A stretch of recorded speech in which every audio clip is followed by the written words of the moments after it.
नमस्कार, मैं हूं निकिता और आप देख रहे हैं सत्य हिंदी। चलिए एक नजर डालते हैं अब तक की सुर्खियों पर। पहलगाम हमला और उसके बाद भारत की तरफ से हुई कार्रवाई को बताने के लिए भाजपा सांसद बचवंत जय पांडा के नेतृत्व में सांसदों का एक प्रतिनिधि मंडल बहरीन पहुंचा। इस प्रतिनिधि मंडल ने बहरीन के कुछ प्रमुख लोगों से बातचीत की। इस बातचीत में शामिल AIMIM सांसद असदुद्दीन ओवैसी ने कहा कि आतंकवादी संगठन भारत में निर्दोष लोगों की हत्या को सही ठहरा रहे हैं। वह कुरान की आयतों का गलत संदर्भ दे रहे हैं। हमें इसे खत्म करना होगा। ओवैसी ने कहा कि आतंकवादियों ने हत्या के लिए धर्म का इस्तेमाल किया।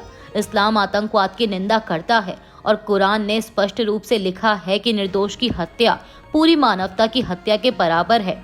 बता दें कि बहरीन के साथ साथ कुवैत, सऊदी अरब और अल्जीरिया जाने वाले इस डेलीगेशन में सांसद निशिकांत दुबे, फांगनोन कोन्याक, सांसद रेखा शर्मा, असदुद्दीन ओवैसी, सतनाम सिंह संधू, गुलाम नबी आजाद और पूर्व विदेश सचिव हर्षवर्धन श्रृंगला शामिल हैं। भाजपा सांसद रविशंकर प्रसाद के नेतृत्व में सर्वदलीय प्रतिनिधि मंडल में शामिल शिवसेना UBT सांसद प्रियंका चतुर्वेदी ने कहा कि आतंकवाद की सारी जड़ें पाकिस्तान से हैं। पाकिस्तान वैश्विक आतंकवाद का गढ़ बन चुका है। वह न केवल हमारे देश में बल्कि दूसरे देशों में भी आतंकवादियों का निर्यात करता है। अमेरिका या यूरोप को यह नहीं भूलना चाहिए कि अल-कायदा, जैश-ए-मोहम्मद और दूसरे आतंकी समूह वहीं पाकिस्तान से निकलते हैं। आतंकवाद के खिलाफ जीरो टॉलरेंस होनी चाहिए, वैश्विक जवाबदेही होनी चाहिए और आतंकवाद के खिलाफ एकजुटता होनी चाहिए। जो लोग पाकिस्तान को आर्थिक रूप से सशक्त बना रहे हैं, उन्हें देखना चाहिए कि पैसे का इस्तेमाल कहां हो रहा है। अब समय आ गया है कि पूरी दुनिया जागरूक हो और पाकिस्तान को उसकी असलियत बताए। हमारा संदेश है कि एक वैश्विक गठबंधन बनाएं, पाकिस्तान को अलग थलग करें, जवाबदेही तय करें। इस मुद्दे को केवल आतंकवाद के प्रति जीरो टॉलरेंस के प्रतिबद्धता से ही संबोधित किया जा सकता है। पहलगाम हमला और उसके बाद भारत की तरफ से हुई कार्रवाई को बताने के लिए कांग्रेस सांसद शशि थरूर के नेतृत्व में सांसदों का एक प्रतिनिधि मंडल अमेरिका पहुंचा है। न्यूयॉर्क में 9/11 स्मारक पर श्रद्धांजलि अर्पित करते हुए कांग्रेस सांसद शशि थरूर ने कहा कि यह हमारे लिए एक बहुत ही मार्मिक क्षण है, लेकिन इसका उद्देश्य एक मजबूत संदेश देना भी है।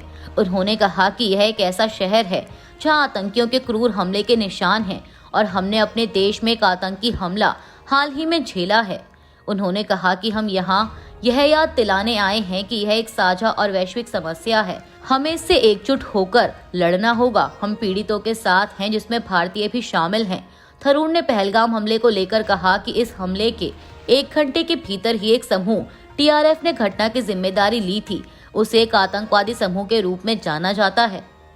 वाणिज्य दूतावास में बातचीत के दौरान कांग्रेस सांसद शशि थरूर ने आगे कहा कि आप सभी जानते हैं कि मैं सरकार के लिए नहीं बल्कि विपक्षी पार्टी के लिए काम करता हूं, लेकिन मैंने खुद को एक लेख लिखा कि अब समझदारी से कड़े प्रहार का समय आ गया है। अब हम इसके लिए दृढ़ संकल्पित हैं कि इस मामले में एक नया रास्ता तलाशना चाहिए। हमने डोजियर, शिकायतें, सब कुछ आजमा लिया और पाकिस्तान लगातार इनकार करता रहा। उन्होंने कहा कि पाकिस्तान ने ना तो किसी को दोषी ठहराया और न ही किसी पर गंभीर आपराधिक मुकदमा चलाया। उसने आतंकी ढांचे को खत्म करने का कोई प्रयास नहीं किया और वहां सुरक्षित पनाहगाह बनी रही। शशि थरूर ने कहा कि अगर पाकिस्तान ऐसा करेगा तो हम फिर इस ऑपरेशन की तरह ही सटीकता के साथ और ऑपरेशन कर सकते हैं। आतंकियों को सजा मिलनी चाहिए और हम उनकी तलाश जारी रखेंगे, लेकिन हमें यह सोचने की जरूरत है कि ये लोग कहाँ रहते हैं और ऐसी घटनाओं को अंजाम देने के लिए प्रशिक्षण, हथियार और पैसा कहाँ से मिलता है।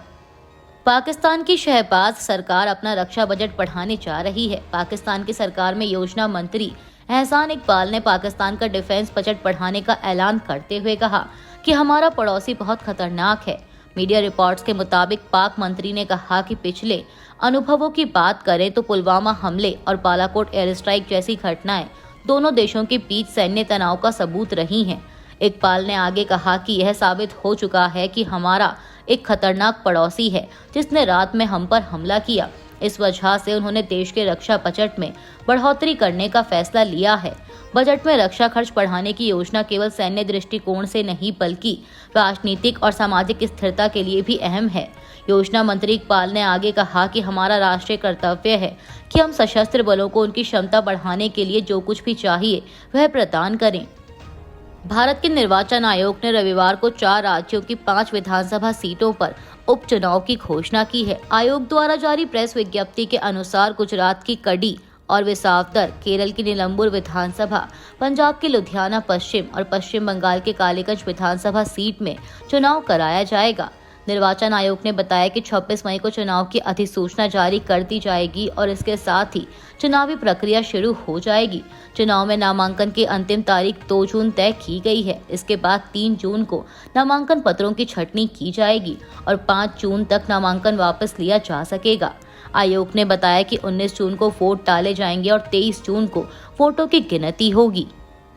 ताइवान के राष्ट्रीय रक्षा मंत्रालय ने बताया है कि रविवार को चीन के विमानों और उनके युद्धपोतों ने सीमा का उल्लंघन किया है। इन्हें ताइवान के आसपास मंडराते हुए देखा गया। सोशल मीडिया अकाउंट एक्स पर राष्ट्रीय रक्षा मंत्रालय ने लिखा है कि रविवार सुबह 6 बजे ताइवान के आसपास पीपल्स लिबरेशन आर्मी के एक फाइटर विमान ने मध्य रेखा पार की और पीपल्स लिबरेशन आर्मी नेवी के 8 युद्धपोतों ने सीमा का उल्लंघन किया। राष्ट्रीय रक्षा मंत्रालय ने बताया कि हमने स्थिति पर नजर बनाए रखी है और उसके अनुसार प्रतिक्रिया भी दी है। आगे बताया गया है कि इससे पहले शनिवार को भी चीन के 8 विमानों, 13 युद्धपोतों और 2 आधिकारिक जहाजों को ताइवान के आसपास देखा गया था। तमिलनाडु के मुख्यमंत्री एम.के. स्टालिन ने शनिवार को नीति आयोग की बैठक में केंद्र सरकार से समग्र शिक्षा अभियान के तहत राज्य को मिलने वाले 2200 करोड़ रुपए के कोष का वितरण करने का आग्रह किया। स्टालिन ने कहा कि राज्य को यह भारी राशि इसलिए नहीं दी गई क्योंकि उसने पीएम श्री योजना के संबंध में केंद्रीय शिक्षा मंत्रालय के साथ समझौता ज्ञापन पर हस्ताक्षर नहीं किए।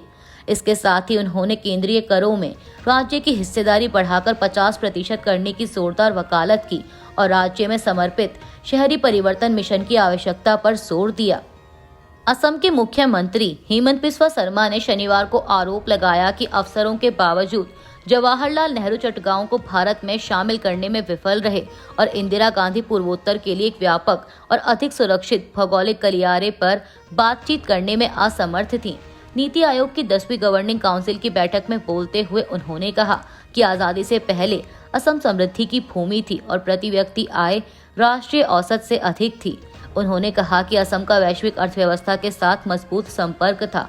रेलवे लाइनें 1904 तक डिब्रूगढ़ को वर्तमान बांग्लादेश में चटगांव से जोड़ती थी और ब्रह्मपुत्र असम को चटगांव जैसे बंदरगाहों से जोड़ने वाले एक महत्वपूर्ण जल मार्ग के रूप में कार्य करती थी।